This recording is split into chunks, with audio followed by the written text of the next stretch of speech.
Bismillah walibni waruhil kudus al ilahul wahid, demi nama Bapa, Putra dan Rohul Kudus ketiganya yang esa. Shalom sahabat yang dikasihi oleh Tuhan, berjumpa kembali dengan saya di channel ini. Terima kasih buat teman-teman yang terus mendukung perkembangan channel ini dengan cara subscribe, like, komen, dan share. Tuhan memberkati kita. Sobat yang dikasihi oleh Tuhan, kita akan melihat dan menyajikan sebuah perdebatan yang sangat sengit. Data-data yang dipaparkan itu cukup mencerdaskan banyak orang, sehingga kalau ada muslim yang benar-benar memakai logika berpikirnya dengan baik, maka dia akan melihat dengan terang bahwa kebenaran itu ada di dalam Yesus Kristus. Ustadz ini modal ngeyel, bahkan termasuk ustadz yang hanya mencomot bagian-bagian dari ayat Alkitab lalu menafsirkannya seenaknya sendiri. Kita lihat videonya teman-teman, jangan skip supaya teman-teman cerdas. Siapapun yang menyimak video ini, jangan skip, lihat, perhatikan baik-baik. Semoga Anda cerdas dan menemukan kebenaran dalam Yesus. Ini dia videonya teman-teman.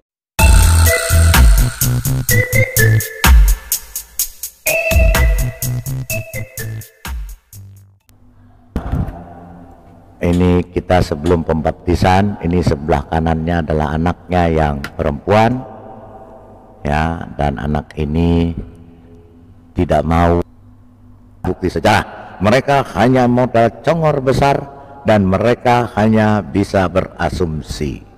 Dan saat ini mereka sedang mengemis-ngemis dan menangis-nangis berlutut di kaki orang Kristen dan menyembah kepada orang Kristen agar Isa mereka diakui sama dengan Tuhan Yesus Kristus. Ya, itulah channel-channel sampah. Jangan diikuti, jangan ditonton, maka Anda akan tersesat. Selamat malam, selamat sore, selamat siang, selamat pagi, dimanapun saudara-saudaraku berada yang sudah hadir di live chat ataupun yang menyaksikan live ini secara langsung. Tuhan Yesus memberkati kita semua. Kenapa kita ada malam, sore, siang, dan pagi? Karena bumi ini bulat. Tuhan Yesus kita telah menciptakan bumi ini bulat sebagai sang firman yang pada mulanya sudah menciptakan bumi ini dan sudah ada sejak dahulu kala. Kemudian setelah Tuhan Yesus Kristus naik ke surga, kemudian ada makhluk yang mengaku dia menciptakan bumi yang dihamparkan, bumi yang datar, seperti kue cucur, seperti telur mata sapi, seperti triplex, seperti kardus, seperti kain, seperti permadani, dan mengatakan bahwa matahari tenggelam di lumpur yang hitam dan juga air mani keluar dari tulang dada dan tulang punggung. Jangan dipercaya, dia bukan Tuhan tapi hantu alias iblis alias setan alias dajjal yang mengaku-ngaku Tuhan tanpa bisa membuktikan dirinya Tuhan. Sekali lagi, jangan percaya. Percayalah kepada Tuhan Yesus Kristus yang sudah menciptakan bumi ini bulat, dan percayalah kepada Alkitab, firman Tuhan, kitab suci satu-satunya di dunia. Tidak ada lagi kitab suci selain daripada Alkitab. Di luar Alkitab bukan kitab suci, tetapi kitab dongeng omong kosong, karangan hantu iblis setan alias dajjal. Jangan percaya. Jika percaya, maka engkau akan binasa. Besem ha'af ya ben ferruah hakodes ha Elohim echad. Bismillah wal ibn wal rohul kudus ilahun wahid. Dalam nama Bapa, Putra, dan Roh Kudus, Allah yang esa, Trinitas yang suci. Itulah iman kekristenan. Jangan keluar dari Trinitas, jangan menolak Trinitas, jangan menyangkal Trinitas, maka engkau akan binasa. Karena antikris atau pengikut setan, hantu iblis alias dajjal, mereka adalah antikris sejati karena mereka menolak Yesus adalah Tuhan, mereka menolak Trinitas, dan mereka mengatakan Yesus tidak disalibkan. Itulah karangan hantu setan iblis alias dajjal. Jangan percaya. Sekali lagi, selamat malam, selamat sore, selamat siang, selamat pagi. Tuhan Yesus memberkati. Salam satu batu. Batu tidak bisa diserupakan dengan apapun. Batu tidak beranak dan tidak diperanakan, dan batu tidak bisa menjadi manusia karena dia tidak mampu menjadi manusia, seperti sang firman Elohim yang nusul ke dunia menjadi manusia bernama Yeshua HaMashiach atau Yesus Kristus. Di room saya sudah ditemani bersama KH David King Hellboy dan Kopral Jono. Haleluya. Shalom, selamat malam Kak David King. Shalom, selamat malam Hellboy. Shalom, selamat malam Kopral Jono. Selamat malam, selamat sore, selamat siang, selamat pagi. Haleluya. Halo. Baik. Shalom. Kok salamnya banyak banget. Shalom alaikum. Anak dari neraka, dia mana tahu shalom. Oke, baik.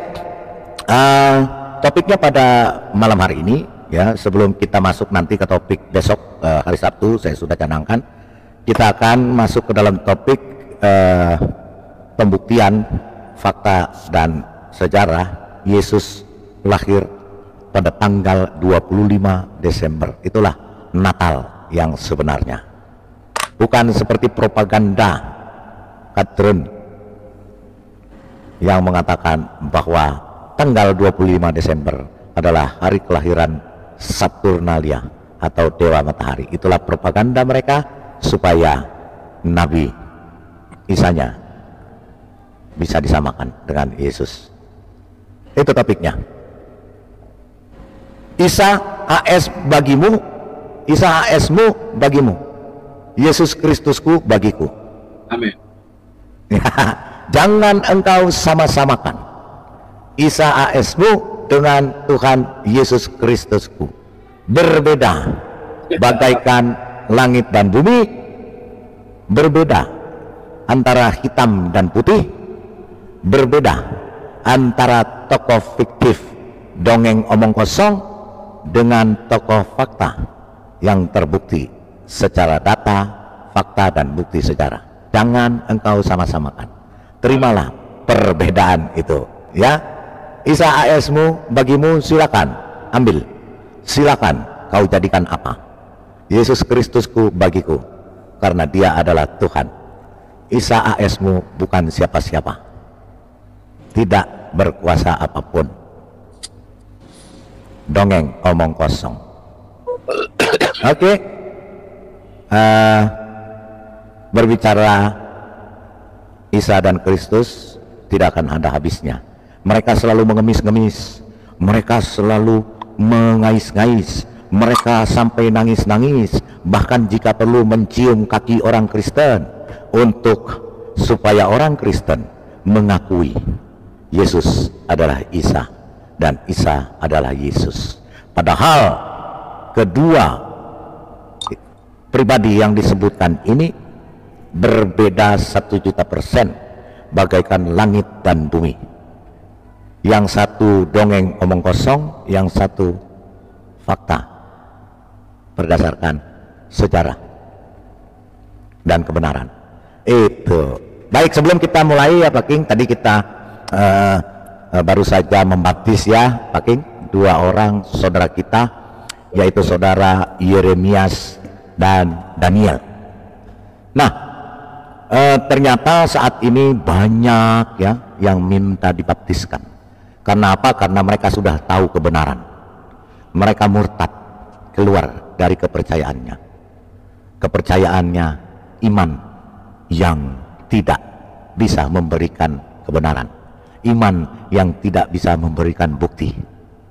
Maka mereka keluar dari kegelapan dan kesesatan, masuk ke dalam terang dan kebenaran, yaitu Yesus Kristus. Akulah jalan dan hidup dan kebenaran. Jalan yang lurus itu adalah Yesus Kristus, bukan Isa. Yesus Kristus yang akan membawa kita masuk ke dalam surga. Jadi tadi dua orang, dan di dalam minggu-minggu yang akan datang akan berbondong-bondong akan dibaptiskan. Minggu lalu kita sudah membaptiskan satu keluarga. Hari ini kita membaptiskan dua orang. Maka itu Pak David King ya, karena banyak mungkin sampai setiap minggu kita membaptiskan, maka yang sangat kita perlukan pastinya ada yang mau dan terbeban menjadi donatur tetap ya Pak David King. Yes, betul. Untuk pembaptisan ini, karena tuayan sudah menguning. Amin. Dan pekerja-pekerja kita sedikit dan sangat memerlukan peralatan untuk menuai padi. Karena apa? Karena setelah kita baptiskan harus kita muridkan. Betul Pak King? Iya, betul sekali. Setelah kita muridkan, mereka memerlukan tempat ibadah. Bukan hanya sekedar membaptis setelah itu kita lepaskan. Maka ketika mereka sudah menjadi domba, ketika kita lepaskan, tidak kita muridkan, tidak kita akomodir mereka untuk beribadah, maka tidak menutup kemungkinan mereka kembali menjadi kambing. Maka itu sekali lagi dengan segala kerendahan hati kita mohon ada yang tergerak untuk menjadi donatur tetap untuk kita membaptiskan saudara-saudara kita, karena memang hampir setiap minggu depan juga ada 4 orang lagi ya Pak King yang akan kita baptiskan, dan itu semua setelah dibaptiskan kita akan memberikan mereka kehidupan yang baru ya Pak King. Kehidupan yang lama sudah dibuang. Di dalam kehidupan yang baru mereka pasti memerlukan yang namanya pekerjaan untuk mendapatkan nafkah. Karena apa? Karena setelah mereka beralih dari kegelapan masuk ke dalam terang, di tempat kegelapan ini setan-setan masih terus merongrong mereka, melakukan persekusi, melakukan segala macam, bahkan kehilangan pekerjaan. Maka itu di dalam yayasan kita memberdayakan mereka juga. Setelah mereka hidup baru, maka mohon mereka ada yang tergerak untuk menjadi donatur tetap untuk kita membaptiskan saudara-saudara kita, karena memang hampir setiap minggu depan juga ada 4 orang lagi ya Pak King yang akan kita baptiskan, dan itu semua setelah dibaptiskan kita akan memberikan mereka kehidupan yang baru ya Pak King. Kehidupan yang lama sudah dibuang. Di dalam kehidupan yang baru mereka pasti memerlukan yang namanya pekerjaan untuk mendapatkan nafkah. Karena apa? Karena setelah mereka beralih dari kegelapan masuk ke dalam terang, di tempat kegelapan ini setan-setan masih terus merongrong mereka, melakukan persekusi, melakukan segala macam, bahkan kehilangan pekerjaan. Maka itu di dalam yayasan kita memberdayakan mereka juga. Setelah mereka hidup baru, maka mereka harus tetap menjalani kehidupannya sehari-hari di dalam pekerjaan. Ketika mereka mempunyai satu keahlian, maka kita akan masukkan ke mereka ke dalam keahlian tersebut dan akan kita salurkan supaya mereka bekerja dengan identitas baru sebagai seorang pengikut Yesus. Jadi kita perlu dana yang tidak sedikit ya Pak David King.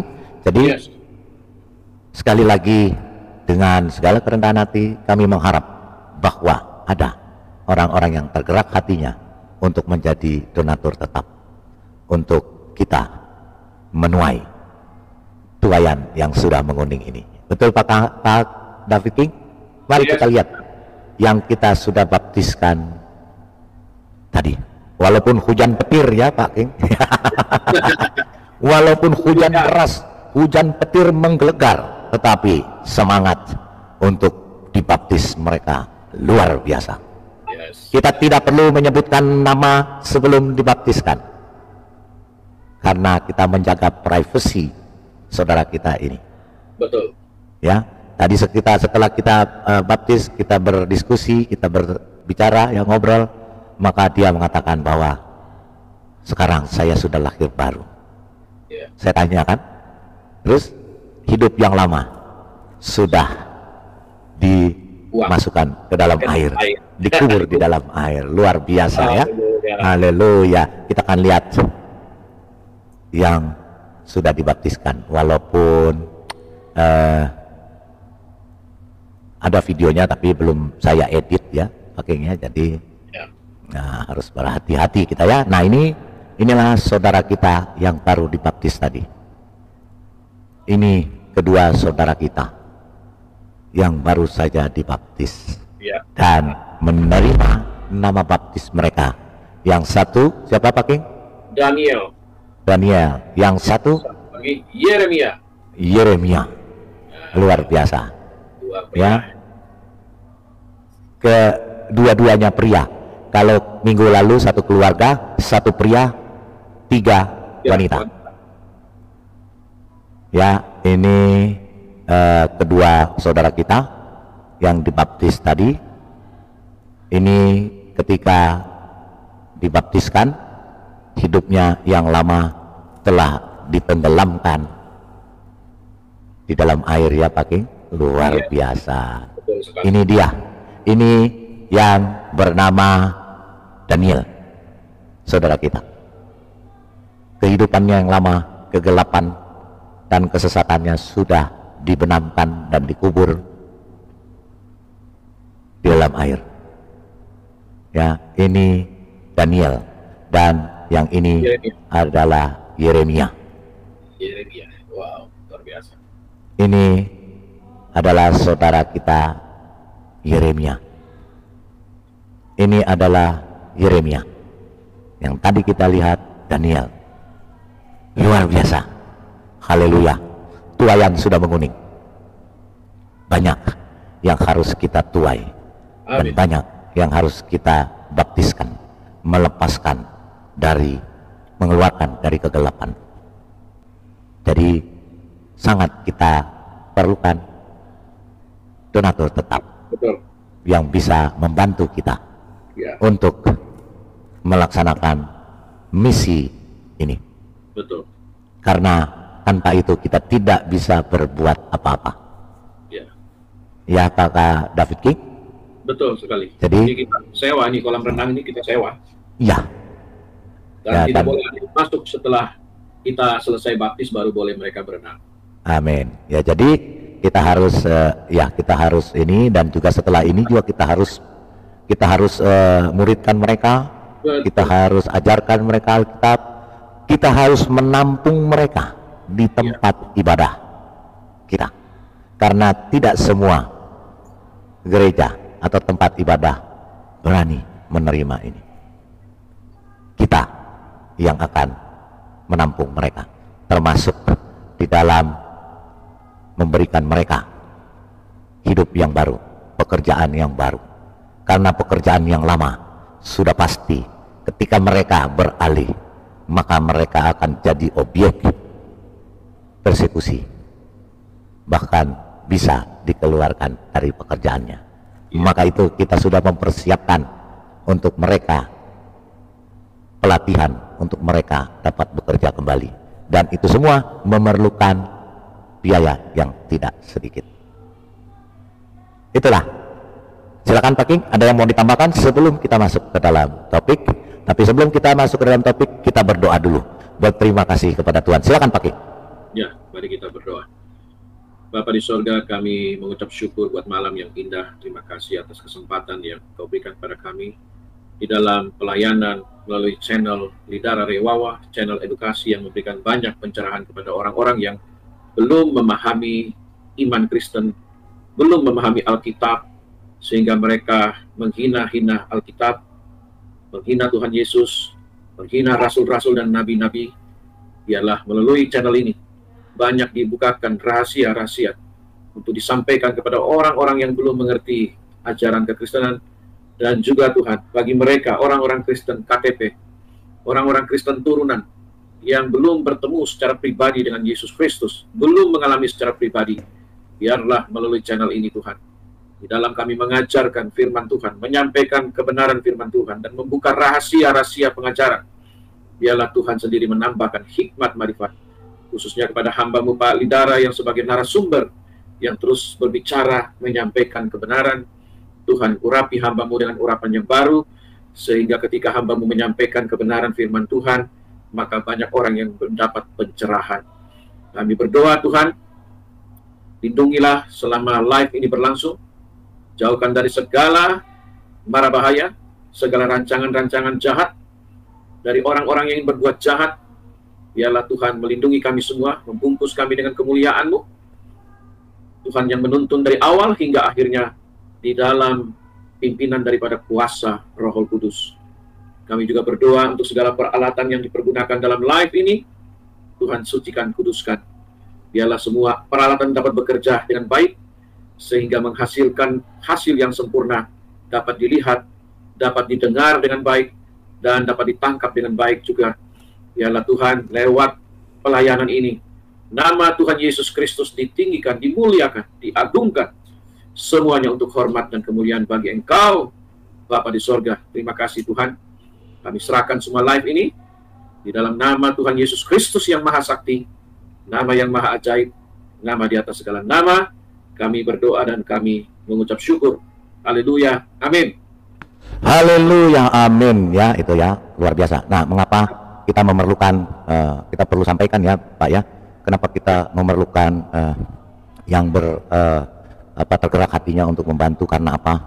Karena kita memberikan contoh ibu ini yang minggu kemarin satu keluarga dibaptiskan, tapi sekarang dia harus keluar dari rumahnya karena dipersekusi. Dan kemarin saudara kita ini ikut beribadah dengan kita hari Minggu, ya, dia menceritakan, maka kita memberikan dia jalan keluar. Kita menyediakan tempat tinggal bagi dia dengan kedua orang anaknya, karena sang anak juga dipersekusi di sekolahnya maupun di tempat tinggalnya. Maka kita akan berusaha untuk memindahkan dia ke tempat yang baru. Ini saudari kita yang sudah dibaptis kemarin, ya, minggu lalu ya Pak King ya, minggu lalu sudah dibaptis, dan sekarang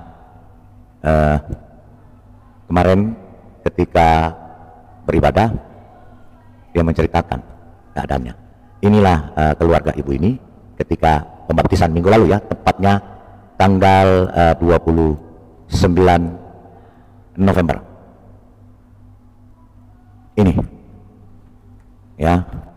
Ini kita sebelum pembaptisan, ini sebelah kanannya adalah anaknya yang perempuan ya, dan anak ini tidak mau memakai jilbab di sekolahnya karena dia mengatakan saya orang Kristen, dan anak ini dipersekusi. Sangat kasihan ya, sangat kasihan sekali. Begitu juga saudaranya yang laki-laki. Jadi inilah mengapa kita memerlukan bantuan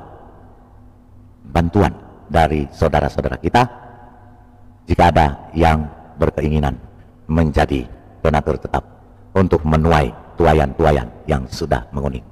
Ya, betul. Dan dengan itu kita menunjukkan kasih kita, dan kita menunjukkan buah-buah roh kita bagi mereka.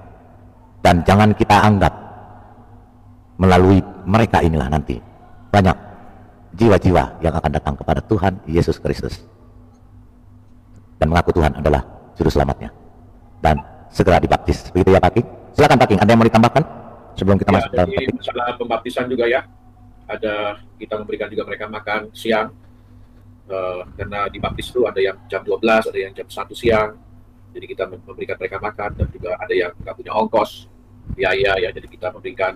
Dan seperti ibu yang tadi dibicara Balidara juga itu, karena suaminya meninggal, dia numpang di rumah orang, di rumah bosnya yang seorang seberang, ya harus memang perhatian ya dari orang Kristen, karena mereka pasti dipersekusi. Apalagi kalau tahu dia sudah menjadi Kristen, pasti ditentang keluar dari sana. Dan itu sebagai anak-anak Tuhan, kita juga harus menolong pekerjaan Tuhan ini, karena belum masalah pemuritan juga ya, membutuhkan biaya juga. Mereka bolak-balik dari rumahnya, tempat tinggalnya ke gereja, itu butuh biaya selama 6 bulan ya. Kita harus memuridkan mereka. Balidara dan teman-teman semua bahu-membahu membantu untuk biaya. Memang kalau kita sendiri kita nggak kuat, karena itu tuayan begitu banyak saudara, tuayan begitu luar biasa. Masalahnya ini pembiayaan untuk kita memuridkan mereka, ini perlu biaya saudara. Apalagi kolam renang itu kan kita bayar, karena kita mencari tempat yang aman. Ini bukan membaptiskan orang Kristen, tetapi membaptiskan orang yang dari gelap dibawa kepada terang. Jadi kita harus kita harus hati-hati sekali, jangan sampai ada masalah. Karena itu kita juga mewajibkan mereka untuk membuat surat hitam atas putih bahwa pembaptisan ini bukan pemaksaan dari pihak gereja untuk memaksa mereka menjadi Kristen, tetapi dari niat hati mereka yang memang mau berpindah iman, percaya kepada Yesus. Ya, resiko pasti ada, saudara. Ya, kita tahu kita ada di negeri mana, kita tahu kita ada di negara mana. Jadi ini sudah terbuka. Karena itu, saudara, proyek ini besar. Ya, belum lagi masalah kita ada juga membawa apologet Kristen atau yang Muslim yang sudah pindah kepada Kristen untuk membawa mereka ke Israel. Terutama mereka yang aktif di dunia YouTube. Mereka perlu sekali pergi ke sana untuk melihat arkeologi. Jadi membutuhkan juga biaya. Jadi kita sudah buka dompet donasi sudah dari bulan kemarin ya, Pak Lidar ya. Ya. Dananya belum lancar masuk. Sudah masuk tapi belum lancar. Saya pengen ribu kita semua. Amin. Ya, tidak banyak-banyak, satu orang 100.000, 50.000, berapa saja ya. Itu kita sudah menjadi saluran berkat. Kita bisa memberangkatkan orang, itu satu hal yang luar biasa. Apalagi bukan ke tempat-tempat yang maksiat, tapi ini tempat yang benar-benar di mana kemuliaan Tuhan turun di sana, di Israel.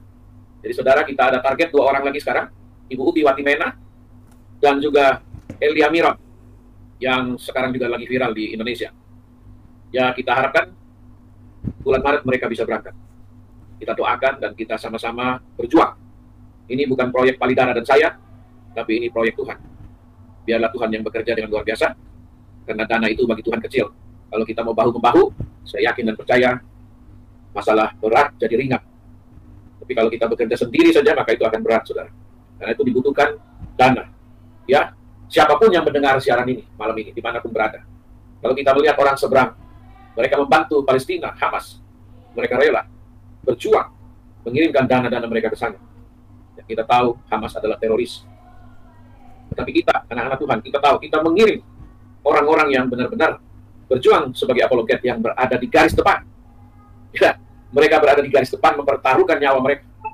Bahkan boleh dikatakan kaki mereka satu itu ada di penjara. Tetapi mereka mau bertarung iman mereka, meluruskan pandangan-pandangan yang keliru. Dan tentu kita butuh orang-orang yang berkompeten, yang benar-benar ahli, yang mengerti tentang apologetik, ya, yang mengerti tentang ilmu-ilmu teologi dan juga arkeologi. Karena itu kita harus saling bahu-membahu, tetap proyek ini berjalan, ya, tetap kita dukung dan juga pembaptisan. Karena banyak sekali hasil dari siaran YouTube ini yang membawa orang yang tidak mengenal Kristus jadi mengenal Kristus. Ini fakta, saudara. Gereja tidak berbuat seperti ini.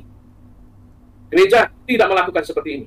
Tetapi para YouTuber, Kristuber, anak-anak Tuhan, kita berdiri memberitakan firman Tuhan dan meluruskan pandangan-pandangan yang keliru, dan banyak sekali jiwa-jiwa yang haus dan lapar akan firman Tuhan. Mereka banyak bertanya tentang Alkitab, tentang Tuhan Yesus, Rasul Paulus, dan juga nabi-nabi. Dan banyak dari mereka yang bertobat. Ada seorang anak, saudara, masih sekitar mungkin umur 17-18 tahun. Dia kerja di sebuah perusahaan jahit-jahit, yang menjahit ya. Tapi dia nggak bisa keluar dari sana, dia sudah mau dibaptis. Karena kalau dia dibaptis, ketahuan dia pasti diusir keluar. Dan dia tidak ada lapangan pekerjaan. Sampai sekarang, saya belum bisa ambil keputusan.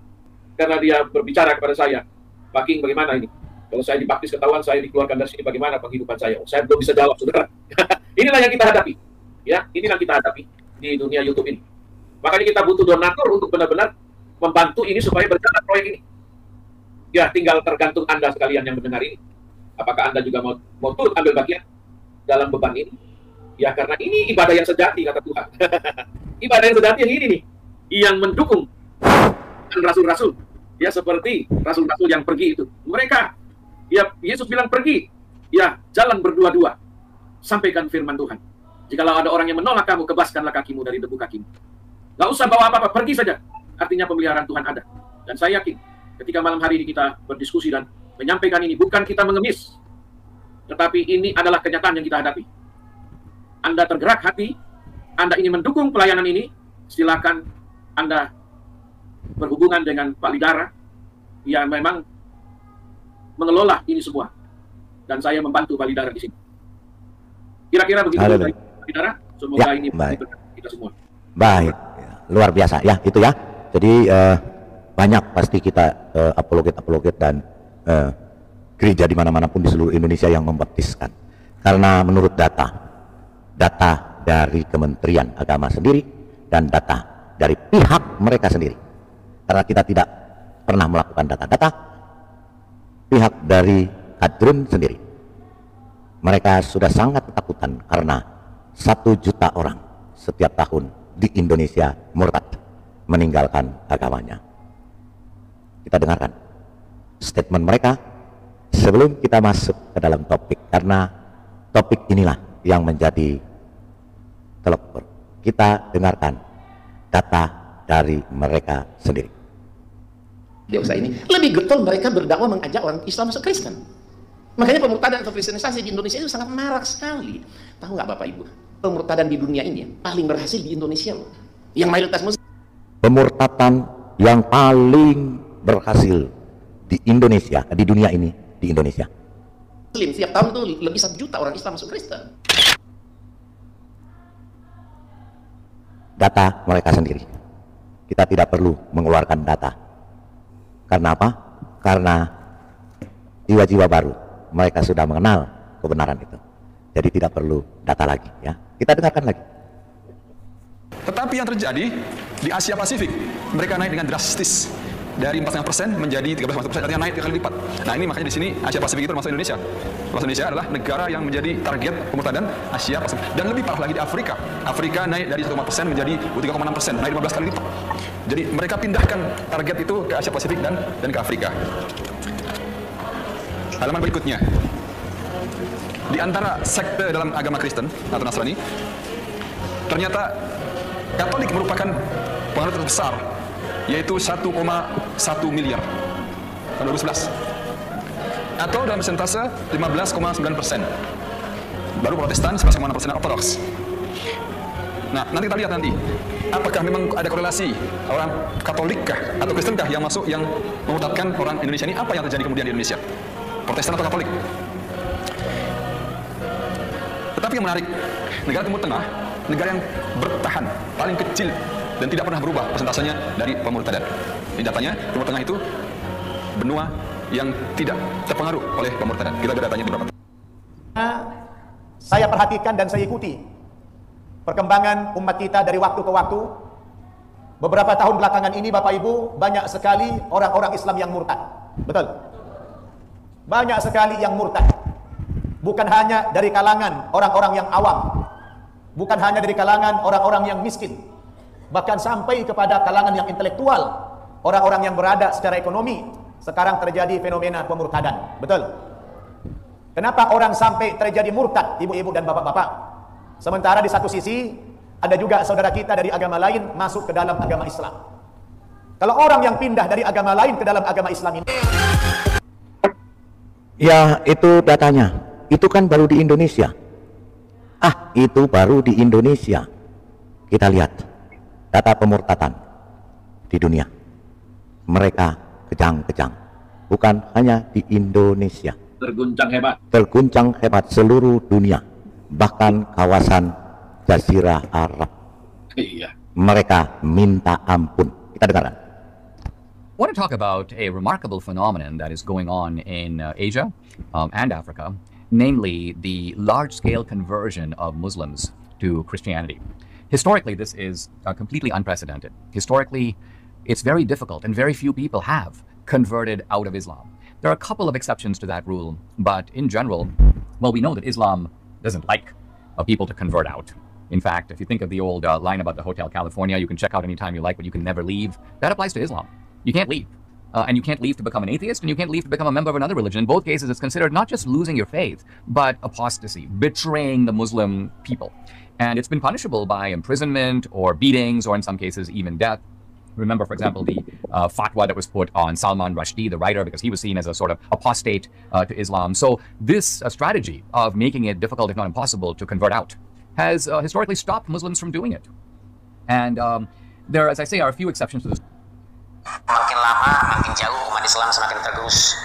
Pemurtadan merajalela, terutama di suku Aceh, Padang, Sunda, Betawi, dan Arab. Ini yang berbicara semua pendeta. Ini pendeta ini yang bicara ini dari Ya, ini semua pendeta. Karena otak mereka. ini Pak. Iya, kalau mereka kadrun mereka kadrun kalau sudah terguncang pasti mereka bilang ini karangan Oten. Ini yang ngomong pendeta. Ini Oten ini. Ini pendeta. Yang tadi pendeta Pentakosta. Ini pendeta GBI. Ya, ada yang koptik. Kita dengar. Hampir setiap hari saya menerima laporan. Ada yang murtad. Hampir setiap hari menerima laporan ada yang murtad. hebat pendeta GBI ini. Di Jakarta Timur, enak dia mengatakan, maaf ya ma, saya sudah Kristen.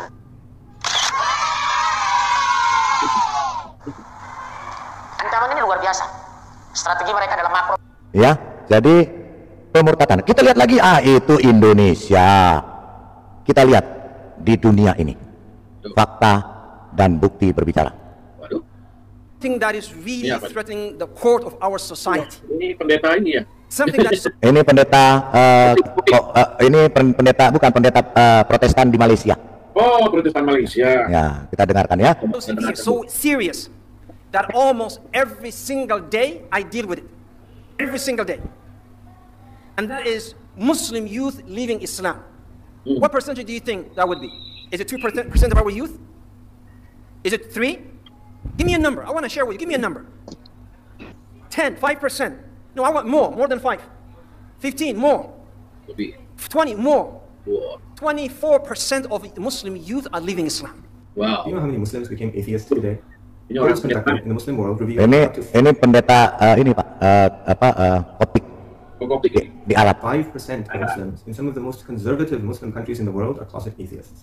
Right now, there are non-profit organizations all over the world whose mission is to spread atheism in Muslim lands. One of my friends did an internet search on the words "Why Islam is True." Do you know what he found? At the top of the search results was an organization of ex-Muslims who had paid Google to make sure that anyone who searched on those words would find their results displayed prominently before all other search results. Wallahi, some people have been calling me and giving me Muhammad Hijab ini ahli dakwah. Muhammad Hijab ngamuk-ngamuk karena banyak yang murtad.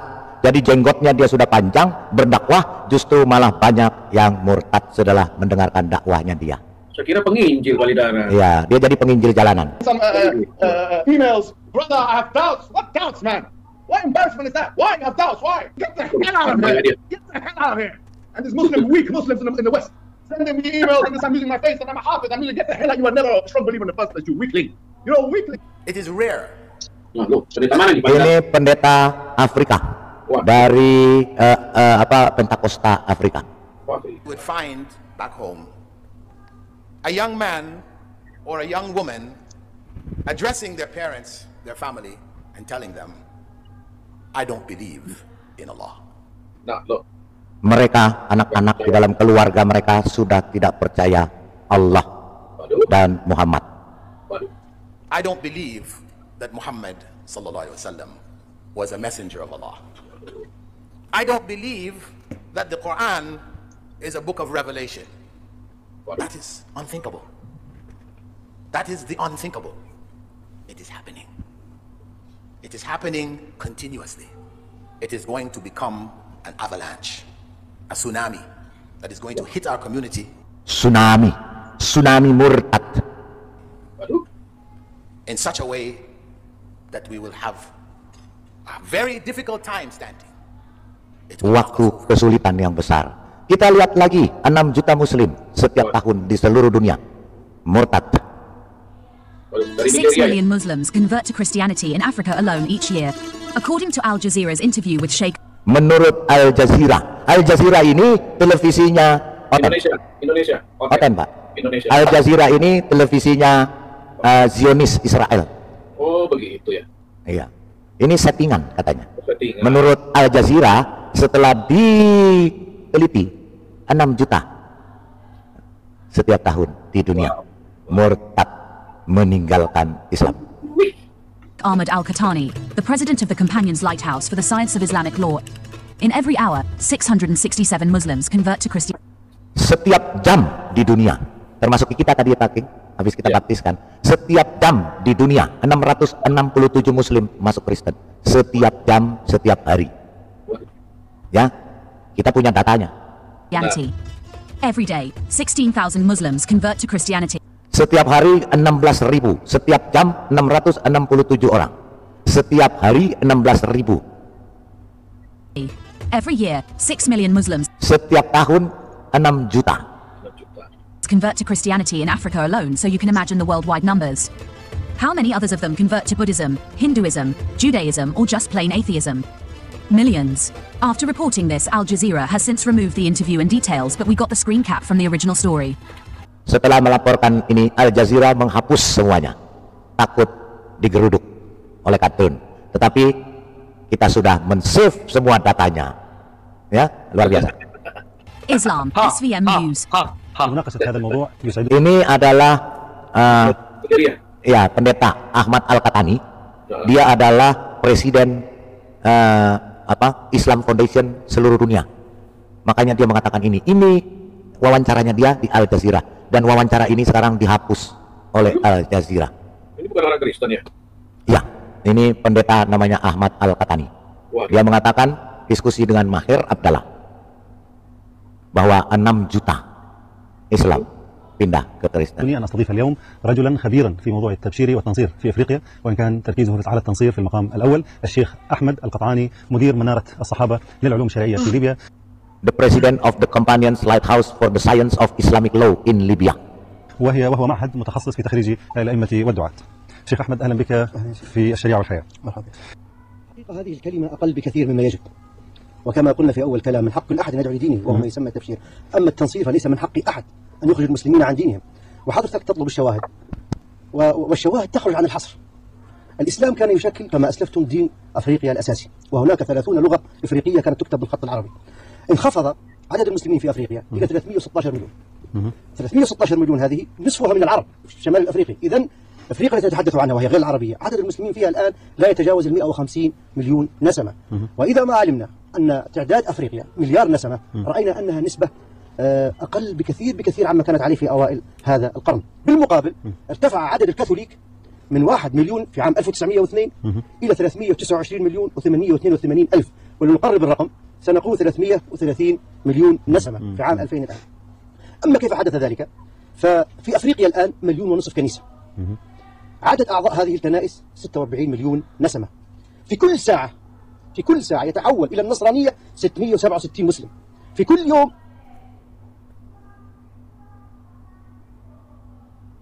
These numbers are very large indeed, memang. Wah, hilang suara pelidara. Iya, jadi dikatakan ini ya adalah setiap jam 667 Muslim masuk Kristen. Setiap hari 16.000 Muslim masuk Kristen. Setiap tahun 6 juta Muslim masuk Kristen. Ini fakta. Bukannya hanya ngoceh, modal congor, di dunia banyak yang mualaf, tapi nggak pernah ada datanya.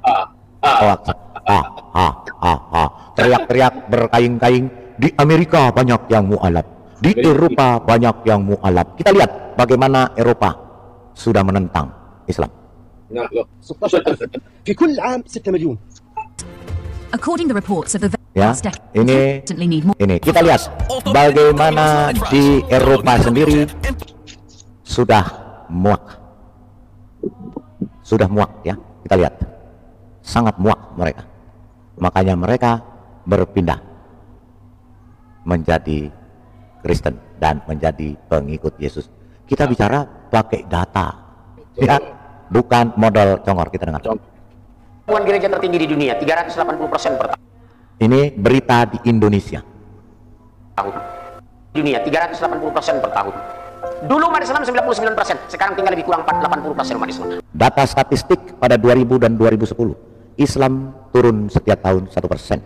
Sebaliknya Kristen tumbuh pesat.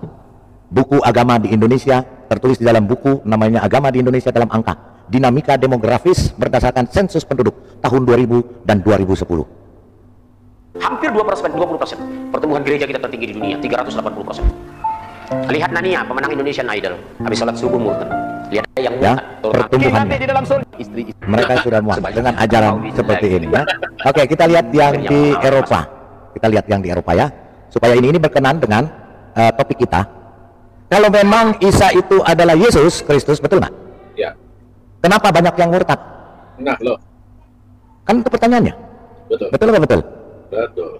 Kalau memang Isa AS itu adalah Yesus Kristus, kenapa banyak yang murtad?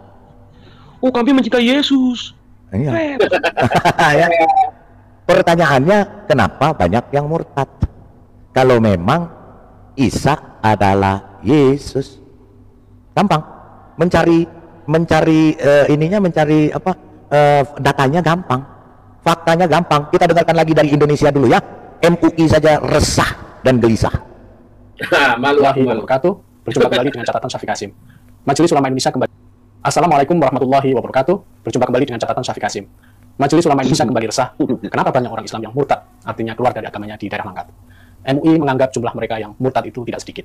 Persoalan murtad ini memang sering menjadi keprihatinan lembaga atau organisasi Islam di Indonesia. Pihak yang sering menjadi objek kesalahan adalah pihak luar. Dalam hal ini agama yang dijadikan sebagai agama pindahan. Dalam kasus Langkat, katakanlah agama Kristen. Menurut Majelis Ulama Indonesia Sumatera Utara, ada dua pihak yang menjadi penyebab mereka murtad. Pertama, pihak eksternal. Pihak eksternal ini mereka sebut MUI kejang-kejang karena banyak yang murtad. Kita lihat lagi bagaimana murtadin ini, dan mereka menghibur hatinya dengan mengatakan banyak yang mu'alaf. Kita dengarkan. Dan itu banyak di mana-mana. Ada jutaan orang-orang Islam yang murtad dari agamanya gara-gara banyak kali alasan. Tetapi ustadz-ustadz, ulama-ulama dan Ini namanya pendeta gembul. Ini. Ya, pendeta gembul, Pak. Pendeta gembul dari ya, ini dari gereja Calvinis. Gereja Calvinis ini, gereja Calvinis. Ya, kita lihat ya. dan sebagainya, banyak di antara mereka yang malah memberitakan hal yang sebaliknya. Di Amerika Serikat berbondong-bondong masuk Islam. Itu banyak di mana-mana. Ada jutaan orang-orang Islam yang murtad dari agamanya gara-gara banyak kali alasan. Tetapi ustadz-ustadz, ulama-ulama dan sebagainya, banyak di antara mereka yang malah memberitakan hal yang sebaliknya. Di Amerika Serikat berbondong-bondong masuk Islam. Di Eropa berbondong-bondong masuk Islam. Ribuan umat muslim masuk Islam setiap hari dan sebagainya. Itu kan sebenarnya berita bohong, itu berita hoax. Tapi kenapa ditampilkan oleh ustadz-ustadz itu berita-berita itu? Ya untuk itu, untuk mengalihkan agar kita tidak resah, agar kita tidak berjuang, agar kita tidak fokus pada solusi. Tapi biar kita tentram, biar kita enak, biar akhirnya masalah yang sesungguhnya terjadi, yaitu kemurtadan massal di dunia Islam, itu ditutupi, bukan diselesaikan masalahnya. Karena kita tuh gak mau berjuang gitu. Kita tuh pengen rebahan gitu, pengen rebahan lihat kabar-kabar baik gitu. Padahal kalau misalkan kita lihat kabar buruk, kemudian menyikapinya, kemudian berpikir solusinya apa, mungkin kita akan menemukan masalahnya di mana dan kemudian menemukan titik terangnya apa. Tapi kita tidak mau. Oh iya benar, ada yang kasih saran. Ini katanya dia tahu ini pendeta dari gereja Isa Al-Masih, Pak. Oh, Isa Al-Masih. Dari gereja Isa Al-Masih atau gereja Isa alaihissalam. Kayaknya saya kenal ini Pak Lidar. Ya. Si Gembul ini. Melakukan itu, kita malah memilih untuk mencari kebohongan-kebohongan demi menutupi fakta itu. Ya. Jadi untuk menutupi sakit hatinya, menyebarkan hoax. Di Eropa banyak yang mualaf, di Amerika banyak yang mualaf, pala lupa benyan. Oke ya. Itu fakta ya. Kita di sini berbicara fakta, nggak pakai congor teriak-teriak ya. Ya. Semua ada katanya. Dan umat mayoritas di dunia sekarang adalah Kristen. Itu fakta. Baik, kita masuk ke dalam topik. Nah, kita akan baca dulu firman Tuhan. Ya, karena firman Tuhan ini satu-satunya firman Tuhan dari Tuhan yang benar, bukan hantu yang ngaku-ngaku jadi Tuhan, yang menciptakan bumi yang dihamparkan. Kita akan baca Alkitab kita. Kita akan baca dari satu mana ya tadi ya,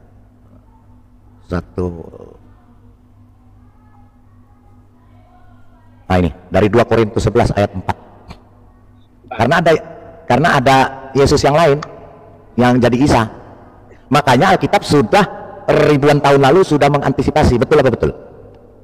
Karena Alkitab sudah sangat tahu nanti akan ada yang mengaku-ngaku jadi Yesus. Dia mengaku-ngaku bahwa itu adalah Yesus. Nah sekarang terjadi. Isa AS dikatakan adalah Yesus. Makanya 2 Korintus 11 sudah mengantisipasi itu. Ayat 3. Tetapi aku takut kalau pikiran kamu disesatkan dari kesetiaan kamu yang sejati kepada Kristus, yaitu Yesus. Sama seperti Hawa diperdaya oleh ular dengan kelicikannya. Jadi ada orang-orang licik sekarang yang mau menyesatkan umat Kristen dengan mengatakan Isa adalah Yesus. Sama, nggak ada bedanya. Maka di ayat 4 dikatakan, sebab kamu sabar saja jika ada seorang datang memberitakan Yesus yang lain, yang katanya adalah Isa, daripada yang telah kami beritakan, atau memberikan kepada kamu roh yang lain daripada yang telah kamu terima, atau Injil yang lain ya daripada yang kamu telah terima, bersabar saja. Karena dikatakan bahwa jika ada orang yang memberitakan Injil yang lain yang katanya gedebuk dari langit, maka terkutuklah dia. Kata Alkitab, bukan kata saya. Tadi kita sudah baca di 2 Korintus 11, jika ada yang memberitakan Yesus yang lain, Isa katanya adalah Yesus, artinya itu adalah Yesus yang lain, maka terkutuklah dia. Jelas ya, terkutuk itu artinya apa? Adalah setan, iblis alias dajjal ya, itu jelas. Kemudian kita akan baca di 1 Timotius 6 ayat 3 dan 4. 1 Timotius 6 ayat 3 dan 4 yang mengatakan seperti ini. Jika seorang mengajarkan ajaran yang lain tidak menurut perkataan sehat, yakni perkataan Tuhan kita Yesus Kristus, dan tidak menurut ajaran yang sesuai dengan ibadah kita, karena Isa mengajarkan perkataan yang buruk dan tidak sehat, yang bukan dari Tuhan kita Yesus Kristus, dan tidak menurut ajaran sesuai ibadah kita. Isa mengajarkan bertentangan dengan Yesus, maka ia adalah seorang yang berlagak tahu padahal tidak tahu apa-apa. Penyakitnya ialah mencari-cari soal dan bersilat kata, seperti channel-channel sampah yang ada. Mereka bersilat kata dengan mengatakan Yesus adalah Isa. Kami beriman kepada Yesus, katanya. Mereka adalah orang-orang bodoh yang berlagak tahu, dan penyakit mereka mencari-cari soal yang menyebabkan dengki, cedera, fitnah, curiga, jika dia mengajarkan ajaran yang lain yang bukan dari Yesus. Ya, jadi jelas di dalam Alkitab dikatakan kalau ada yang mengajarkan Yesus yang lain, ya, dan mengatakan Isa adalah Yesus, maka terkutuklah dia, dan dia adalah setan alias iblis alias Dajjal. Jangan percaya, karena Yesus adalah Yesus, Isa adalah Isa, orang yang berbeda. Isa dilahirkan di bawah pohon kurma. Ibunya adalah Maryam Ukta Harun, saudara Harun yang hidup 1500 tahun sebelum adanya Maria, ibu Yesus, yang melahirkan Yesus. Ya, itulah ajaran sesat menurut Alkitab, bukan menurut saya. Ya, karena apa? Karena dia mengajarkan, katanya ada Injil yang lain yang kedebuk dari langit yang diberikan kepada Isa, padahal Injil itu adalah Yesus Kristus sendiri, dan tidak pernah Injil itu kedebuk dari langit. Yesus itulah Injil yang hidup. Yesus itulah yang bernama Injil. Ya, kita baca di Galatia 1 ayat 6 sampai 9. Nah, ini yang seru. Galatia 1 ayat 6 sampai 9. Aku heran bahwa kamu begitu lekas berbalik daripada dia, yaitu Yesus Kristus, yang oleh kasih karunia Kristus telah memanggil kamu, dan mengikuti suatu Injil lain yang kedebuk dari langit. Ya, ini Galatia 1 ayat 6 mengatakan, ya, bahwa Injil yang lain yang kedebuk dari langit. 7, yang sebenarnya bukan Injil, kata Alkitab, bukan Injil. Kalau bukan Injil pasti sampah. Betul apa betul, Pak? Alkitab yang katakan kalau mengikuti suatu Injil lain. Iya, Injil lain, karena Injil itu adalah Yeshua HaMashiach, Yesus Kristus, itulah Injil, bukan buku, bukan kedebuk dari langit. Yang namanya Injil adalah Yeshua HaMashiach, Yesus Kristus, bukan yang lain. Jadi yang mengikuti suatu Injil lain yang sebenarnya bukan Injil, hanya ada orang yang mengacaukan kamu dan bermaksud untuk memutarbalikan Injil Kristus. Itulah Dajjal alias hantu, alias iblis, alias setan. 8, tetapi sekalipun kami atau seorang malaikat datang dari sorga memberitakan kepada kamu suatu Injil yang berbeda dengan Injil yang telah kami beritakan kepadamu, terkutuklah dia. Jadi kalau ada orang yang percaya ada Injil yang kedebuk dari langit, bukan percaya kepada Injil yang sudah diberitakan oleh para rasul, yang adalah Yesus Kristus sendiri, yaitu kabar sukacita dan kabar kebenaran, maka jangankan manusia, jika ada malaikat saja dari sorga yang mengatakan ada Injil kedebuk dari langit yang diberitahukan kepada kita, maka terkutuklah dia dan pasti jadi kera di dalam neraka. 9, seperti yang telah kami katakan dahulu, sekarang kukatakan sekali lagi, jikalau ada orang yang memberitakan kepadamu suatu Injil yang berbeda dengan apa yang kamu terima, terkutuklah dia. Jelas, terkutuk, karena jadi pengikut hantu alias iblis alias Dajjal. Jangan percaya, hanya ada satu Injil di dunia ini, yaitu Yeshua HaMashiach, Yesus Kristus. Tidak ada kitab yang namanya Injil yang kedebuk dari langit, dan tidak ada Yesus yang bisa disamakan dengan orang lain yang mengaku-ngaku Yesus. Yesus lahir di Migdal Eder, di kandang domba, dari ibunya bernama Maria, suku Yehuda, istri dari Yusuf, keturunan Daud. Kemudian minta disamakan dan mengemis-ngemis, nangis-nangis minta disamakan dengan Isa yang lahir di bawah pohon kurma, lahir dari perempuan bernama Siti Maryam, saudara perempuan Harun, yang hidup 1500 tahun sebelum Maria. Dan Maryam di dalam Alkitab Perjanjian Lama, Maryam saudara Harun itu, saudara Musa itu, seorang nabi. Maryam atau Miriam anak Amran, saudara perempuan Harun, dan Musa itu seorang nabiah atau nabi perempuan, dan tidak melahirkan anak, apalagi ditiup-tiup percahanya oleh malaikat, dan hidup 1500 tahun sebelum Maria ibu Yesus mengandung Yesus. Dan Maryam ini seorang nabiah. Karena apa? Tidak mungkin Maryam hamil 1500 tahun kemudian melahirkan Isa yang katanya Yesus. Hal yang mustahil. Dan Maryam ini atau Miriam saudara Harun dan saudara Musa anak Amran, sukunya adalah suku Lewi. Berbeda. Maria suku Yehuda. Jangan katakan bahwa Yesus adalah keponakan Musa dan Harun. Itulah kitab dongeng antah berantah yang tidak jelas asal usulnya. Tuhan Yesus memberkati. Silakan Pak King. Ada yang mau ditambahkan sebelum kita lanjut? Ya, kalau bagi saya secara pribadi ya, jelas Isa itu katanya beragama Islam. Isa AS. Bagaimana mungkin Isa AS yang beragama Islam itu mau disamakan dengan Yesus Kristus yang adalah Tuhan, yang langit dan bumi? Tentu tidak sama. Isa itu kan orang Arab. Dia berbahasa Arab. Sedangkan Yesus Kristus dari garis keturunan Daud, dia adalah orang Yahudi asli. Bukan orang Arab. Makanya tidak ada AS. Kalau ada yang bilang, Isa itu Muslim, itu Isamu, bukan Yesus. Kalau Yesus juru selamat, sang penebus dosa, mengajarkan kasih, bukan mengajarkan membunuh orang. Tidak. Yesus datang untuk menggenapi hukum Taurat. Karena hanya dia yang mampu menggenapi hukum Taurat, jadi bukan Isa. Kalau Isa itu jelas tadi saya katakan dia orang Arab, dia beragama Islam. Tapi Yesus turun ke dunia ini, dia tidak mengajarkan agama. Dan dia tidak beragama. Karena dia Tuhan. Untuk semua bangsa.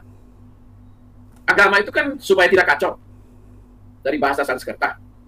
Makanya Yesus tidak pernah berbicara agama. Tentu saja, Yesus Kristus dengan Isa itu berbeda. Apalagi dikatakan ibu daripada Isa itu adalah Miriam. Bukan Maria, ya, bukan Maryam, Miriam. Yang adalah ukta Harun. Adalah saudara Harun dan Musa. Yang hidup di zaman Harun dan Musa. Berarti sebelum Yesus 1500 tahun. Bagaimana mungkin saya percaya Isa yang lahir di bawah pohon kurma dengan Yesus Kristus yang lahir di Bethlehem, ya, di Migdal Eder, di kandang domba itu, yang ditaruh di palungan, dibedong dengan kain lampin. Jadi jelas bukan, saudara. Yesus jelas turun ke dunia ini untuk menebus dosa manusia, berarti dia datang ke dunia untuk mati, menebus dosa. Sedangkan Isa tidak punya misi. Isa disalib masalahnya apa? Tidak jelas. Apakah Isa punya 12 rasul dan 70 murid? Tidak jelas. Mereka hanya bilang, oh karena Israelia, dia mempunyai hawariun, 12 orang. Nah, lalu yang 70 muridnya kemana? Makanya mau dicocok-cocokin pun nggak akan sama. Dan ingat, Yesus Kristus tidak pernah membawa Injil, nenteng-nenteng Injil ketika dia masih bayi, masih nenek, masih minum susu, masih netek ke ibunya. Tidak pernah ada tertulis di kitab kita seperti itu. Kecuali Isa yang katanya diberi Injil. Nah, masalahnya Injil itu mana barang buktinya? Kok hilang begitu saja? Itu kan sangat berharga Injil itu. Kalau memang Tuhannya sama, untuk apa Tuhan memberikan kisah dua orang yang berbeda? Coba kita pakai akal kita. Kalau Tuhan itu sama, kenapa dia mesti turunkan Yesus? Kenapa dia turunkan Isa yang berbeda? Yang satu berbahasa Arab, yang satu berbahasa Ibrani. Yang satunya namanya Ibrani Yeshua HaMashiach atau Yehoshua HaMashiach. Yang satu bilang Isa Al-Masih. Ngapain Tuhan bermain-main? Kalau memang dia Tuhan yang Maha Tahu. Tidak perlu, saudara. Kenapa Tuhan yang satu bilang ini disalib, sedangkan Tuhan yang sama bilang ini tidak disalib, diserupakan? Berarti Tuhan main sulap dong. Berarti Tuhan bertakia di sini kalau memang Tuhan yang sama. Jelas ini bukan Tuhan yang sama, jelas bukan ini orang yang sama. Karena dari zaman saja berbeda. Isa berada di zaman sebelum Masehi, sedangkan Yesus ada di 1 Masehi. Karena itu tahun Masehi adalah tahun Mesaya. Ya, pemisah zaman. Sudah diabadikan dengan nama Yesus. Siapa nabi yang mempunyai nama besar yang namanya diabadikan sebagai tahun pemisah? Pemisah zaman. Ada Yesus, saudara. Dan Yesus secara jasmani dia punya ayah namanya Yusuf. Dia punya ibu namanya Maria, bukan Miriam, bukan. Dan dia lahir sudah jelas, bukan di bawah pohon kurma seperti yang dikatakan Isa. Ibunya melahirkan di bawah pohon kurma sendirian, nggak ada orang yang bantu. Dan katanya pohon kurma itu bisa menekuk ke bawah. Saya pergi ke Israel dengan payudara. Saya goyang-goyangkan itu pohon kurma. Tidak bergoyang, saudara. Karena batangnya lebih besar dari batang pohon kelapa. Itu kurma itu jenisnya seperti pohon apa di sini? Kelapa sawit. Tingginya ya sekitar 6 meter lah. Tidak mungkin seorang yang hamil besar mau melahirkan bisa menggoyang-goyang yang namanya pohon kurma. Kalau Anda tidak pernah ke sana, Anda tidak tahu pohon kurma. Tapi saya dan teman-teman, bulan Oktober tahun 2023 saya ke sana. Saya melihat dengan mata kepala sendiri, pohon kurma itu nggak mungkin bisa digoyang. Apalagi orang yang hamil. Jadi jelas ini bukan Yesus Kristus. Isamu, nikmati saja Isamu. Yesusku, aku nikmati Yesusku. Jadi jangan disama-samain, saudara. Berbeda. Ya, ajarannya pun berbeda. Yesus mengajarkan kasih, Isa mengajarkan apa? Dari zaman jelas sudah berbeda. Dari agama, dia beragama, Yesus tidak beragama. Yesus orang Yahudi asli, dia turun sebagai manusia, dia mengajarkan kasih. Berbeda, saudara, ini jelas berbeda, bukan orang yang sama. Jadi jangan dipaksa. Jangan melihat, oh ini mirip. Tidak sama, karena bukan Tuhan yang sama. Kalau Tuhan yang sama, ngapain dia kerja capek-capek? Yang satu dia turunkan di Arab, yang satu dia turunkan di Bethlehem. Istilahnya seperti itu. Yang satu lahir di Bethlehem, yang satu lahir di Anta Berantah. Cuman ditebak-tebak, katanya di Yeriko. Tapi arkeologinya mana, bro? Kalau Yesus saya sudah pergi tempatnya di mana? Padang Gembala itu saya lihat dengan mata kepala sendiri, Padang Gembala. Di mana Yesus ditaruh di tempat yang namanya Palungan, saya lihat dengan mata kepala sendiri. Ada sampai sekarang arkeologinya, udah 2000 tahun lebih. Nah kalau Isa, pohon kurmanya di mana, bro? Di mana? Data-data arkeologinya itu harus diabadikan. Jadi jangan disama-samain lah, itu jelas orang yang berbeda. Jangan disama-samain, hargailah perbedaan itu. Karena perbedaan itu indah. Nikmati saja Isamu sebagai seorang nabi. Tidak lebih dari itu. Sedangkan Yesus adalah Tuhan, karena dia adalah firman-Nya Tuhan yang menjadi manusia. Jadi berbeda, saudara. Konsepnya berbeda. Cara pandangnya berbeda, ajarannya berbeda, langit dan bumi nggak sama. Kalau Yesus dia berani hadapi kematian itu. Karena apa? Maut nggak bisa membelenggu Yesus. Roh maut nggak bisa belenggu Yesus. Malah Yesus bangkit pada hari ketiga, menunjukkan kuasanya dia, menunjukkan kemahakuasaannya dia. Makanya Yesus ketika bangkit dia berkata, hai maut, di mana kesengatanmu?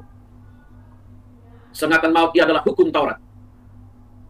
Jadi saudara, Yesus sendiri sudah berkata bahwa nanti ada yang mengaku namanya. Ada yang datang mengaku dia adalah Yesus. Mengaku dia adalah sama dengan Yesus. Jangan percaya kata Tuhan Yesus. Karena itu palsu. Benar terjadi. Bukan dongeng, terjadi, benar. Setelah Yesus naik ke sorga 2023 tahun yang lalu. Ya. Ketika Yesus naik ke sorga 600 tahun kemudian, 700 tahun kemudian, ada orang yang datang mengajarkan bahwa ada yang namanya Isa, dialah Yesus. Pret! 700 tahun kemudian, bro. Saya nggak mungkin percaya. Kenapa Tuhan capek-capek? Oh, dia sudah angkat Yesus naik ke sorga. Yesus sudah pulang ke sorga. Kembali bersatu dengan Bapa sebagai firman. Karena dia rohnya Elohim itu sendiri. Kok datang-datang lagi ngaku-ngaku kisah. Ganti nama. Ganti cerita. Ganti kisah. Yang ini Miriam ditiup-tiup farjahannya oleh Jibril katanya. Bayangkan, Jibril datang buka roknya si Miriam lalu meniup-niup farjahannya.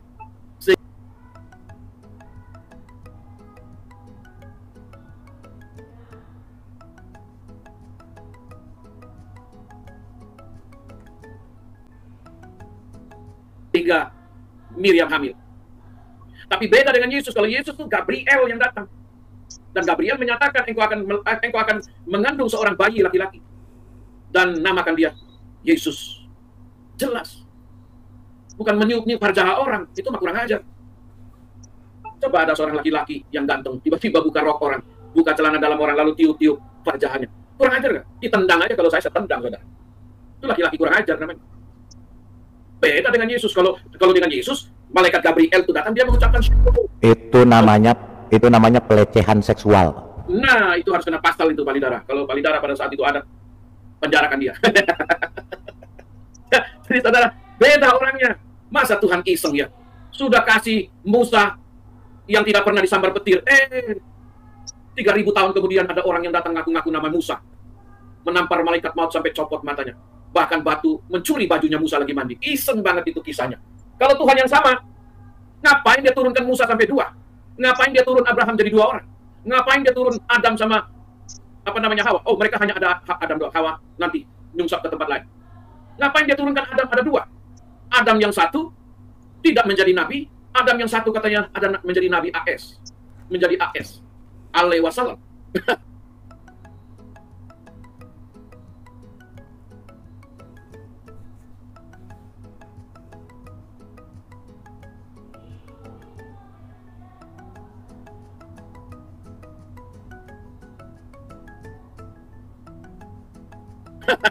Ya, Yunus AS. Ngapain Tuhan ini iseng banget kerjaannya? Apa Tuhan nggak punya kerjaan yang lain kalau memang Tuhan yang sama? Kok kasih Musa ada 2? Kok kasih Abraham ada 2? Yang satu Abraham, yang satu diganti nama jadi Ibrahim. Yang satu Yunus AS. Padahal yang satu Yunus bin Amitai, orang Ibrani asli.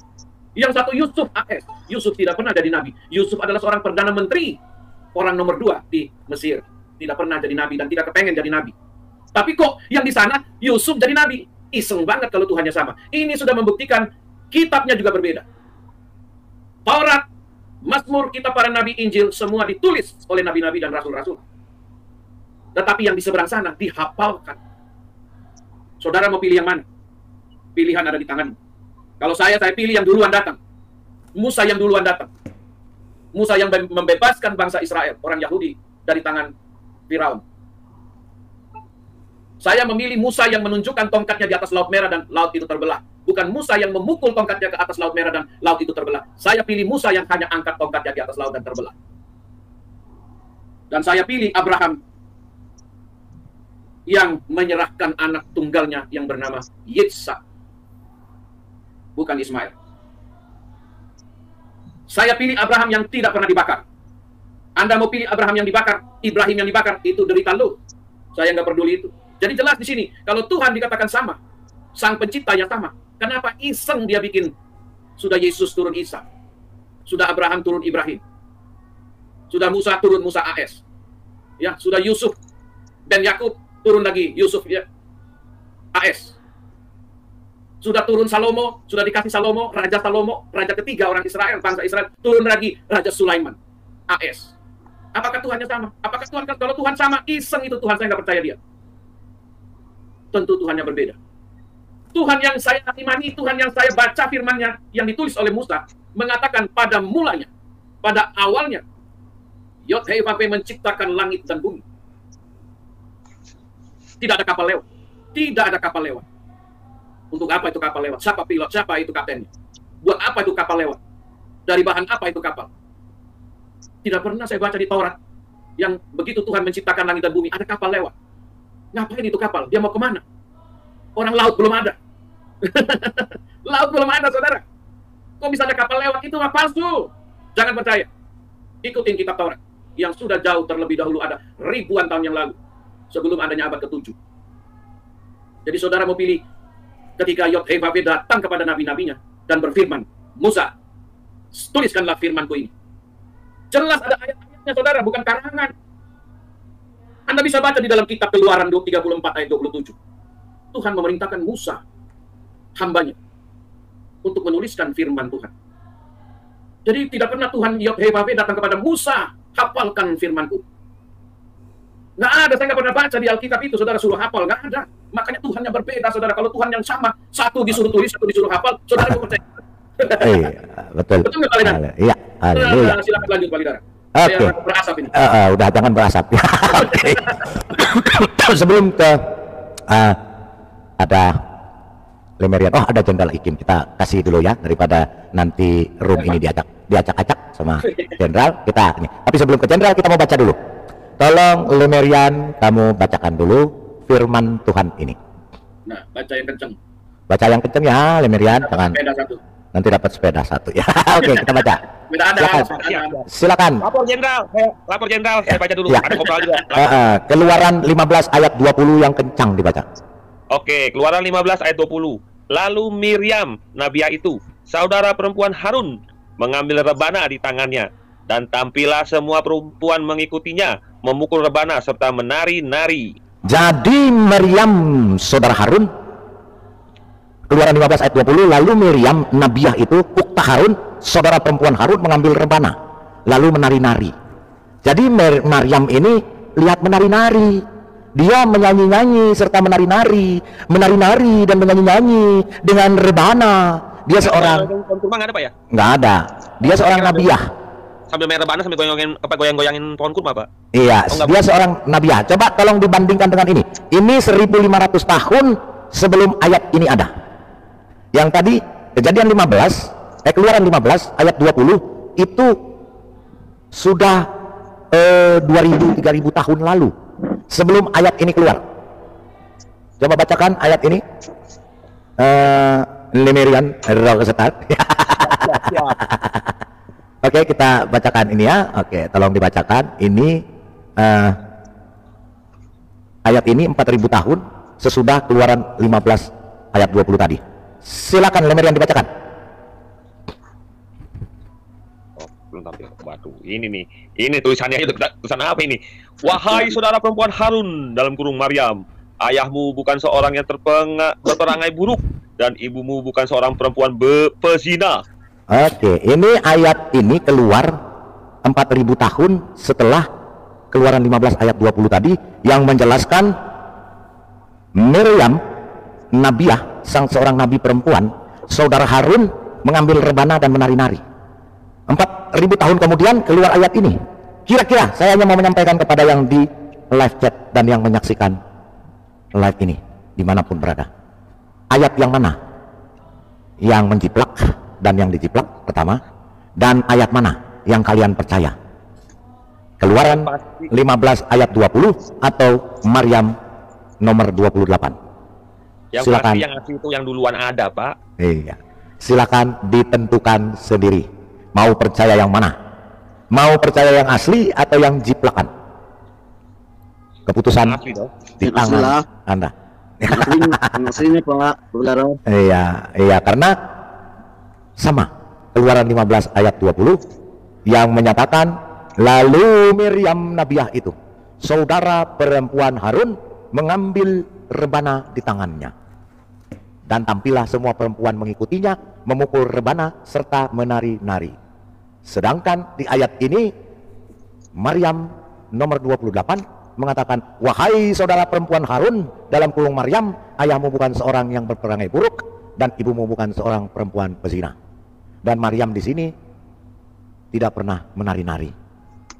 Adanya cuman ngumpet di dalam tendanya karena dianggap sebagai perempuan pezina. Sedangkan Maryam saudara Harun tadi di Keluaran 15 ayat 20, dia bebas merdeka, tidak pernah dikatakan sebagai perempuan pezina, bahkan dia menari-nari bersama perempuan-perempuan lain. Keputusan di tangan Anda, mau percaya yang asli atau percaya yang gombal-gambul yang ada 4000 tahun setelah adanya Keluaran 15 ayat 20. Silakan Pak. Baik teman-teman dikasih oleh Tuhan, teman-teman sudah menyimak dan saya juga sudah menyimak, dan kira-kira apa yang menjadi respon teman-teman terkait video tersebut? Tuliskan di kolom komentar. Siapapun kamu, entah kamu muslim, entah kamu Kristen, atau siapa saja yang mendengar dan mau belajar, tuliskan di kolom komentar. Tidak usah menghina, tidak penting menghina, karena dari sana tidak ada faedahnya. ada bagian-bagian tertentu yang perlu kita garis bawahi. Saya pikir ya bahwa apa yang disampaikan oleh apologetik Kristen tersebut sudah sangat-sangat sederhana membahasakannya. Bahkan mudah sekali dipahami. Kalau bahasa makanan renyah sekali untuk dipahami.